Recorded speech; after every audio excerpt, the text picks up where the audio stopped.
Tuhan sertamu dan sertamu juga. Inilah Injil Tuhan kita Yesus Kristus menurut Matius. Dimuliakanlah Tuhan. Sekali peristiwa, datanglah Petrus kepada Yesus dan berkata, Tuhan, sampai berapa kalikah aku harus mengampuni saudaraku jika ia berbuat dosa terhadapku? Sampai 7 kalikah? Yesus menjawab, bukan hanya sampai 7 kali, melainkan sampai 70 kali 7 kali. Sebab hal kerajaan surga itu seumpama seorang raja yang hendak mengadakan perhitungan dengan hamba-hambanya. Setelah ia mulai mengadakan perhitungan, dihadapkanlah kepadanya seorang yang berhutang 10.000 talenta. Tetapi karena orang itu tidak mampu melunasi utangnya, raja lalu memerintahkan supaya ia beserta anak, istri, dan segala miliknya dijual untuk membayar utangnya. Maka bersujudlah hamba itu dan menyembah dia, katanya, sabarlah dahulu, segala utangku akan kulunasi. Tergeraklah hati raja oleh belas kasih akan hamba itu, sebab hamba itu dibebaskannya.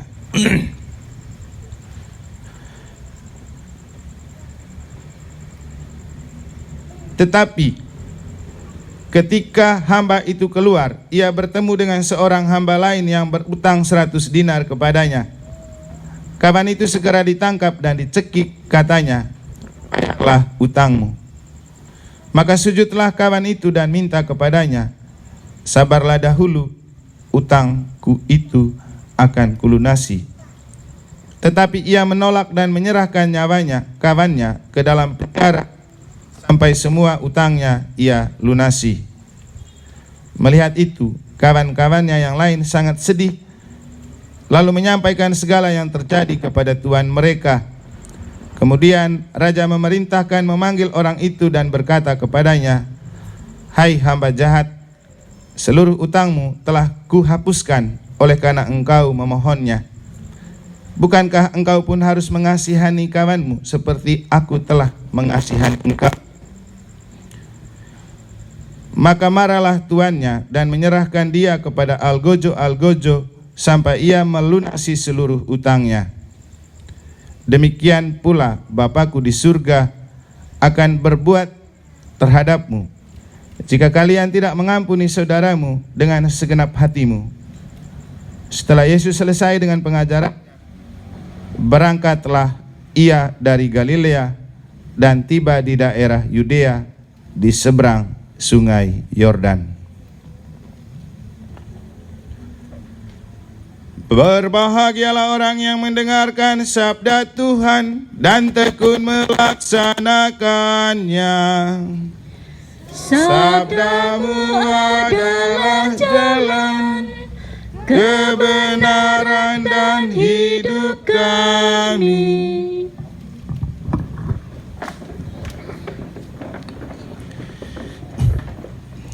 Para suster dan Bapak Ibu saudara-saudari, satu tokoh yang pantas menjadi contoh untuk kita dalam hal mengampuni dan memaafkan adalah Paus Yohanes Paulus II ketika ia mengampuni dan memaafkan seorang penembak dari Turki. Pertanyaannya, apa yang membuat Paus Yohanes Paulus II berani memaafkan orang itu? Kalau menurut permenungan saya, Bunda Maria lah yang membalut hati Paus Yohanes Paulus II sehingga berani memaafkan penembaknya, karena ternyata waktu ia ditembak, Bunda Maria lah yang datang merangkul Paus Yohanes Paulus II sehingga tidak langsung mati karena peluru itu. Apakah kita bisa mengampuni dan memaafkan tanpa kita membiarkan hati dibalut oleh hati Bunda Maria? Saya sendiri mengalami selama 14 tahun menjalani sebagai imam, merenungkan bahwa justru karena Maria membalut hati para imam, makanya bisa memaafkan siapapun yang pernah melukai hati kita. Apa yang membuat Maria memiliki kekuatan untuk mempengaruhi kita bisa memaafkan? Kurang lebih bisa dilukiskan dalam lagu ini. Lagu untuk Bunda Maria dengan judul Maria, Ibu Kaum Beriman. Semoga Bunda Maria mendoakan dan membalut hati kita untuk walaupun sudah dilukai, tetap mampu mengampuni dan memaafkan.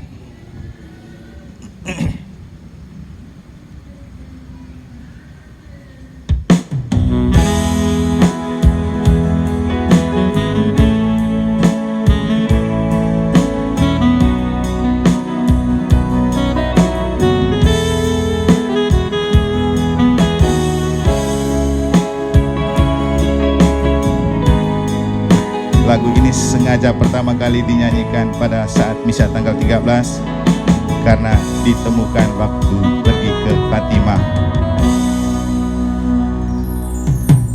Maria, ibu kaum beriman, dipilih Allah untuk menjadi terpuji di antara wanita.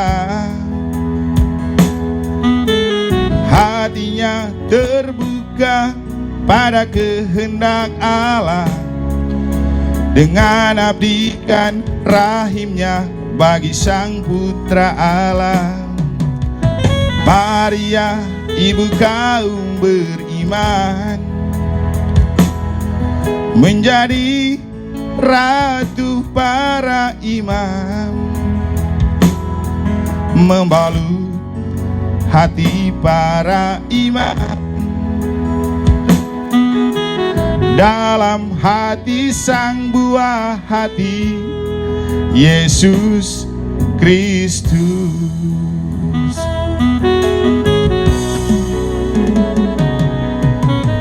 Maria, ibu kaum beriman, ratu para imam, terpujilah engkau di antara wanita, dan terpujilah buah tubuhmu, Santa Maria Bunda Allah. Doakan kami orang yang berdosa ini sekarang dan waktu kami mati. Amin. Boleh kita sama-sama mengucapkan doa salam Maria. Ikuti saja saya. Kita berdoa di depan Bunda Maria. Salam Maria, penuh rahmat, Tuhan sertamu, terpujilah engkau di antara wanita, dan terpujilah buah tubuhmu Yesus. Santa Maria Bunda Allah, doakanlah kami yang berdosa ini sekarang dan waktu kami mati. Amin.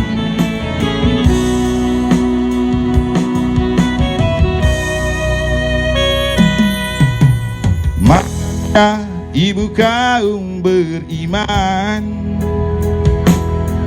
menjadi ratu para imam, membalut hati para imam. Dalam hati sang buah hati, Yesus Kristus.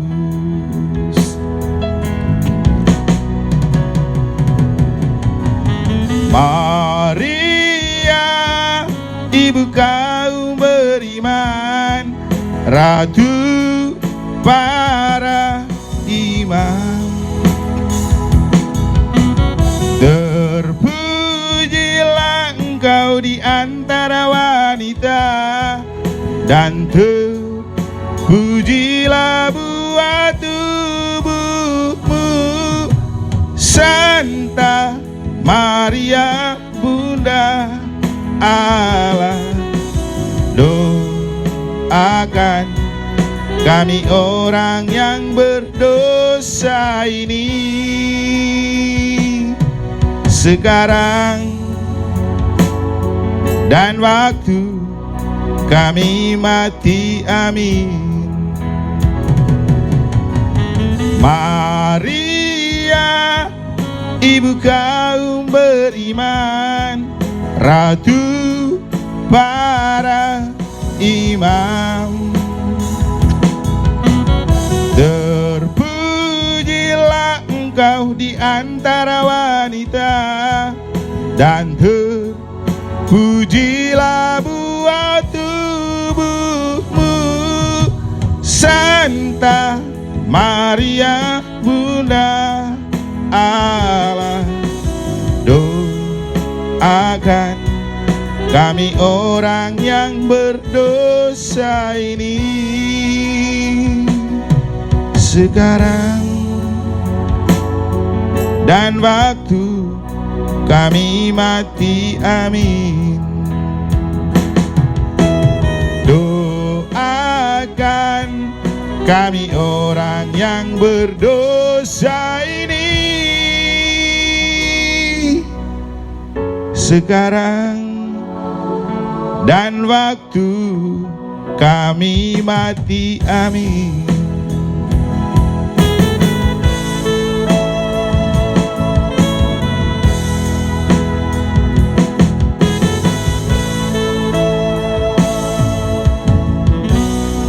Bapak, Ibu, Saudara-saudari, kita semua orang berdosa, dan justru karena itu kita perlu mohon bantuan Maria.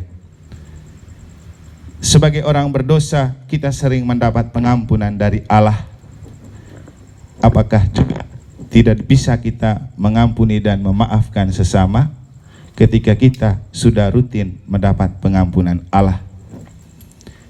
Ketika Petrus bertanya, Yesus, berapa kalikah kita harus mengampuni sesama yang bersalah kepada kita? 7 kalikah? Yesus bilang, tidak. Bukan 7 kali, tetapi 70 kali 7 kali. Berakhir dengan kali, berarti tidak bisa dikali lagi, tanpa batas. Tetapi lagi-lagi kita tidak akan pernah punya hati yang berani mengampuni dan memaafkan kalau tidak membiarkan hati kita dibalut dalam hati Yesus oleh Bunda Maria. Tentu bukan cuma hati para imam yang dibalut oleh Bunda Maria dalam hatinya, tetapi juga kita kaum beriman, karena Maria adalah ibu kaum beriman. Akhirnya para saudara, Bapak, Ibu, Saudara-saudari, Yehezkiel diutus oleh Allah sebagai orang buangan. Pergilah ke tengah-tengah mereka sebagai orang yang dibuang.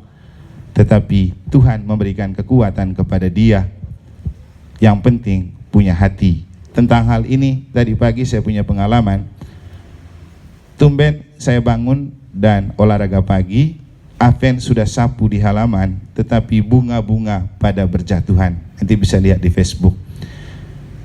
Saya mau melintasi itu, tetapi tidak tega menginjak bunga-bunga yang begitu segar yang sudah terjatuh. Ketika bunga itu ada di pohonnya, ia tidak terlalu indah dipandang, juga tidak dirasakan sentuhan keharumannya. Tapi ketika ia sudah jatuh, ia menjadi indah untuk saya yang melihat, dan ketika dipilih dan dicium, ia terasa sangat harum.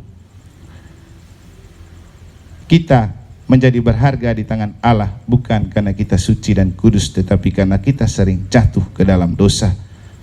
Tetapi justru ketika sudah jatuh, jangan pernah melupakan Tuhan, karena Tuhan akan mengubah yang jatuh dan terbuang menjadi harum dan mulia. Asalkan selalu punya prinsip, aku ini adalah hamba Tuhan, terjadilah padaku menurut kehendak-Mu, sebagaimana yang sering dijadikan sebagai moto hidup Bunda Maria. Semoga Tuhan memberkati.